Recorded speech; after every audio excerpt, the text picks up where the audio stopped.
Number one is understanding your customers so well that they never second guess whether or not the content you're creating is for them. We do this through customer research and diving deeper into the struggling avatar, your unique solution, and future pace hero, which we're gonna jump into here in a second. Just like I'm pretty confident that in some way, shape, or form you are in the fashion industry or have a Shopify website.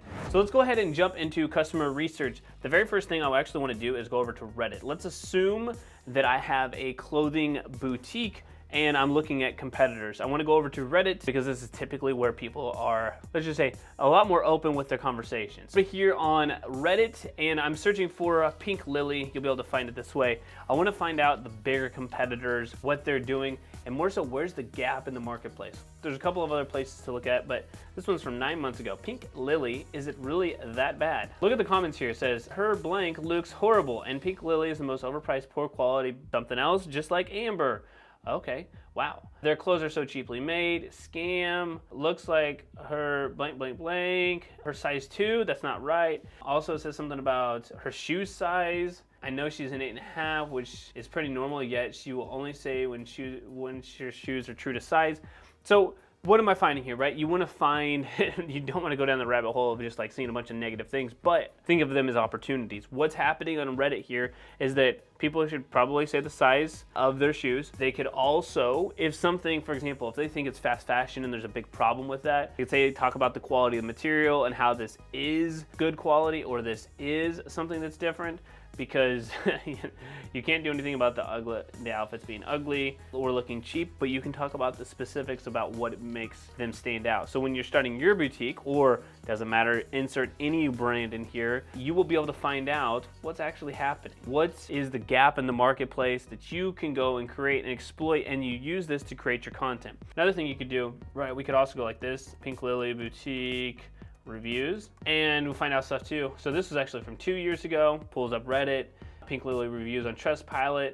There's a 2-star here, so I could go to Trustpilot. Okay, where's the problems? 5 stars are gonna be whatever. 1 star, okay, there's a lot of 1 stars here. I would go to the 2 or the 3 stars and see what people are actually saying. Product order looked nothing like it. Bad return policy, poor quality. So what can you do? Have great quality products, have a great return policy. You can also talk about the product and actually show people what the product actually looks like, because it seems like that's something that is, I mean, this is May of 2024. The other one was from like 9 months ago, so a little bit before that. But it seems to be a very similar type of approach that Pink Lily has, which is that they're showcasing products that don't actually look like what they are when you get them in person. Opportunity for you there. Okay, so this is part 1 of your research. The second part of your research, kind of a 1A, is everybody can spend more time on actually figuring out who their customers are, because there's a big gap between who they think that they know who their customers are and who their customers actually are. This will help it make so much more sense. I'm gonna label this as a SA for struggling avatar. So you have somebody who's a struggling avatar. Then you have your unique solution, not us, but unique solution. And then you have future pace hero. This is problem, solution, life afterwards. You have to be able to paint the picture, because when you're selling clothes, and anything anyway, right? It's all about the desire. We're trying to get somebody from over here to the desired point. Now, future pace here, let's assume that I'm a clothing boutique, because we've been talking about that. You may have the problem, a lot of people would say that their problem is, I can't find something that fits me well, and so that's the problem, right? So it doesn't fit. So I can say fit here. That's not actually correct. The real problem is, this is a lack of confidence, or it feels less than. Those are actual emotions, or this is more aligns with the actual emotions and the problems that somebody has. So it's not really the fit. It's because of the fit, I don't have confidence because of the fit. Another problem could be actual stress. So because of the fit, it stresses me out, which makes me think about maybe my size or my weight or whatever, or that I'm too tall or anything. So stressful, less than, confident. Then insert your brand, your unique solution, what's actually different. Style, clothes, plus, right, and then fit great, right? So basically whatever the opposite is of like the problem, then we want to make sure that we are answering that here with the clothes. So it's like, okay, if this doesn't fit well, what can you do? Well, you teach people how to style their clothes so that it can fit them well. how to size up or to size down or how to pair it with other things so that it actually can fit well. So it's a unique solution. And then you have to go over to here, the Future Pace Hero. Where are we going after the desire, right? We're looking for people to have confidence. What are we actually selling? We are selling confidence. We are not selling a bad fit. We are selling the confidence. The other thing that we're gonna sell is less stress, okay? We are selling less stress. So when they go from I'm not confident and I'm stressed, they will go to, right, the Future Pace here, we're gonna sell confidence. We're gonna sell less stress. It's way less stressful to purchase from our boutique because we'll teach you how to wear something that fits well, to be versatile, to save you money, and so much less stressful than trying to figure out how to pair things together because we'll show you. You're gonna be confident in what you wear because we have people just like you that we've done this for hundreds of times, thousands of times.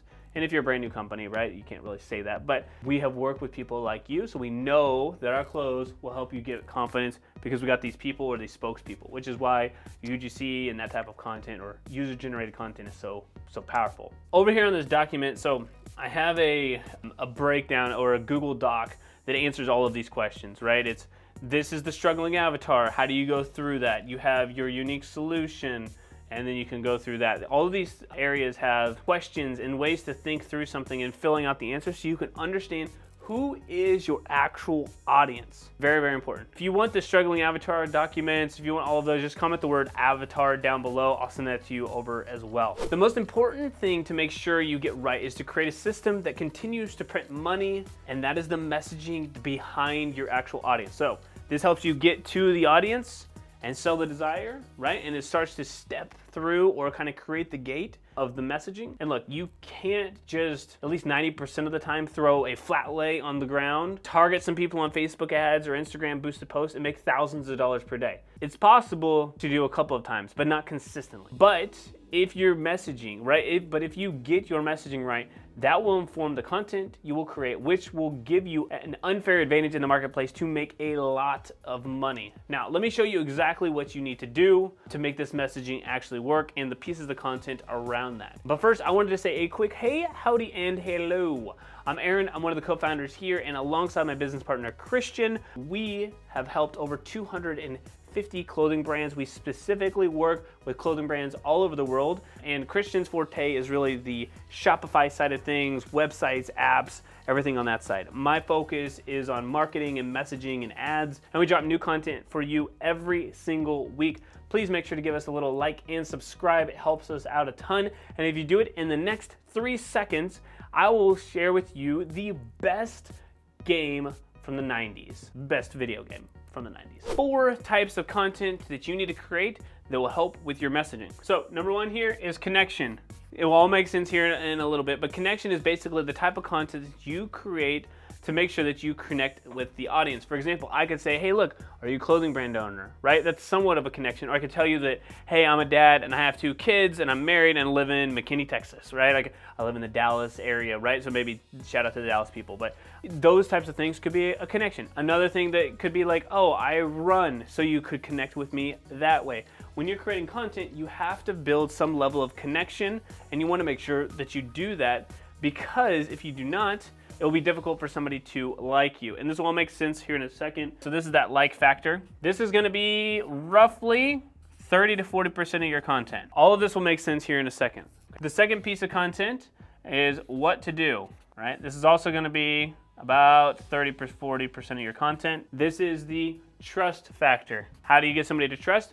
Well, in the what to do content, I'm gonna show you, we'll go back to the boutique example or streetwear, but boutique specifically. All right, this is the how to style this outfit for date night, how to put together something for graduation, how to put something together for family vacation. And so you're teaching people how to do something, right? You've seen the day in the life type of stuff, which again, connection, or the POV videos, again, connection, founder story, connection. All of those things will give insight into your life, but if you show people, hey, right, I'm gonna do a day in the life of going to the beach, and then I'm getting ready and connecting with you, and I got kids running around, so you have an idea of who the kids are, but then the what to do, it's like, okay, how to get ready for the beach, this is the outfit that I chose from my boutique, and more importantly, how do I put it together while I have kids running around. And so now you have a very good example of what to do so you build trust. The third area is called a thought reversal. And the thought reversal is the no factor. If somebody does not find out about you, they cannot buy. I know that's crazy, but they don't know about you, they can't buy. So the thought reversal takes common misconceptions and flips it on its head. So let's say we're a Christian clothing boutique, or let's just say, for example, we're a clothing boutique that is more size inclusive. We're looking at plus size. So we say every clothing boutique out there should have size 2 and 3X for everybody, right? For every single outfit, it should always have all of the sizes for all women, okay? You're gonna get a group of people who are like, no, that's not right. And then you're gonna get a group of people who are saying, yes, that is right? Whatever you believe. If you're a Christian clothing boutique, I know a lot of people would say like, you shouldn't buy your clothes from certain places because that may be against your belief, or you should be within fast fashion, or you shouldn't. Like, all of those are topics that could be more of a thought reversal. The point is more so that you draw a line in the sand and you say, this is what I believe. You're gonna draw the right people to you that actually believe the same thing, and you're gonna repel people who don't, and that's completely fine. As you're growing your business, this is gonna be a reality check for you, right? Hopefully, you maybe know this, maybe don't, is that like, you're not gonna be able to please everybody. And it's okay to do that. It's also, I don't think that you have to say one group is right and one group is wrong. It's just more so what you believe. So you attract like die-hard, there's a whole nother level. It's like super fans, basically. A whole other thing. Go check out Pat Flynn's book called Super Fans. But anyway, the thought reversal, this is gonna be about 10 to 20% of your content. You don't wanna do this a ton. Let me mark these so it's a little bit easier for you guys to see. All right, so this is 10 to 20%, 30 to 40%, 30 to 40%. And what's the fourth piece of content? Very simply, this is trends, which is roughly 10 to 20% of your content. This doesn't necessarily fall into any factor. It actually could fall into each one of them.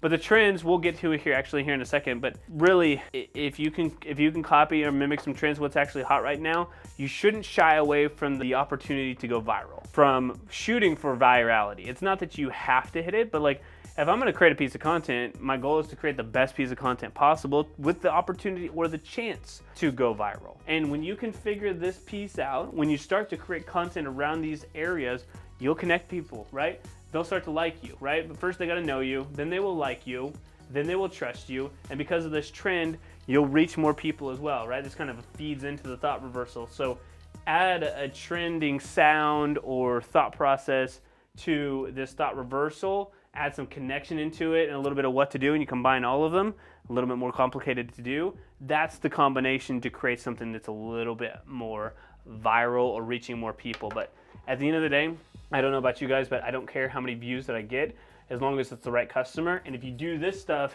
you'll attract the right customer and you will make more than enough money. So in 2015, Christian and I started streaming 5 days per week and created a show called Brain 10, where we would brainstorm 10 ideas every single day. We started this on a platform called Blab, which is no longer around. This is really, honestly, the genesis of our company was content and tech. It's literally the name of our company, right? So bit branding means the smallest form, bit being the smallest form of technology, and branding obviously is like association and how you can take your brand and associate with other things to lift up your brand, but the kind of the marketing piece, really. So technology and marketing, branding put together. To print money, you have to be able to create or distribute content. This is the foundation today and the future to stand out and grow. I don't know very many brands who are actually growing. Maybe your local mechanic who doesn't need to market or advertise to create content, but pretty much everybody else, right? You've got to create content and resonate with people. And even then, right, the local mechanic, they got to have somebody who knows them and likes them and trusts them and refers them, so they still kind of fall into that factor. This is just a faster way to do so. Shout out to the local mechanics who are still killing it. We need more people like you. But let's jump into organic content and ads to really break down what actually makes something stick out. So I got Foreplay here, and Foreplay is a great place for everybody to see the type of content that's being produced. I save this pretty much every single day. And if you want access to this to get some inspiration as we're going through this, just comment the word Foreplay down below, send it over to you. Before we jump into Foreplay and break down content, just hold up 1 second. I want to say that if you are a clothing brand owner and want to jump into the specifics of your clothing brand and how to grow profitably online, you can schedule a free 45-minute strategy session with us. There are limited spots, so go find a time that works best for you by checking out the link in the description down below. All right, so the first one here, we got a Jordan Retro. The hook intro for this is literally something to catch you off guard, right? So soccer player literally kicking a soccer ball, it's gonna catch your attention. Completely different, doesn't look like an ad. If you've seen anything like the stretcher, where the guy's rolling off of the stretcher, people are doing really cool stuff with this. So if you find something that's already going viral and then add it into your marketing, very smart thing to do. You've probably seen the one, it was super popular, where the girl's in like the batting cages with the softball, and she swings and the softball comes through you or at you, and then it goes into the content. This video, I like this one because it's a flat lay, so it shows everything before you actually even hover over it, and then you play it. Trending song. 8 seconds, a lot of work to put into it. Definitely seeing returns on this thing too.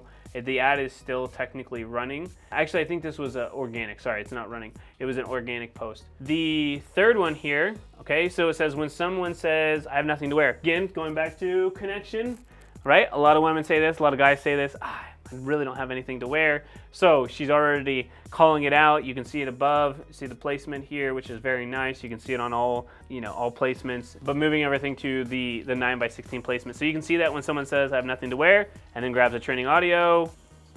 Okay.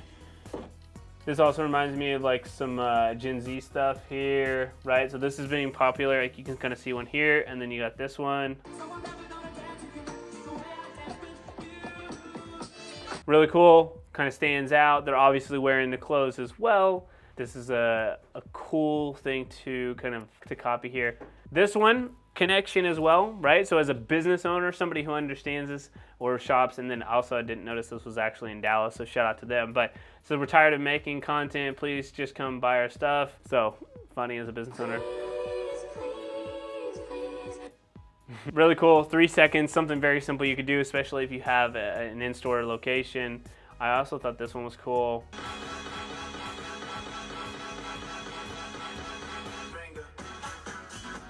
Something very simple you could do. You could try this on a trending sound, you could try it on your own sound, you could try it organically.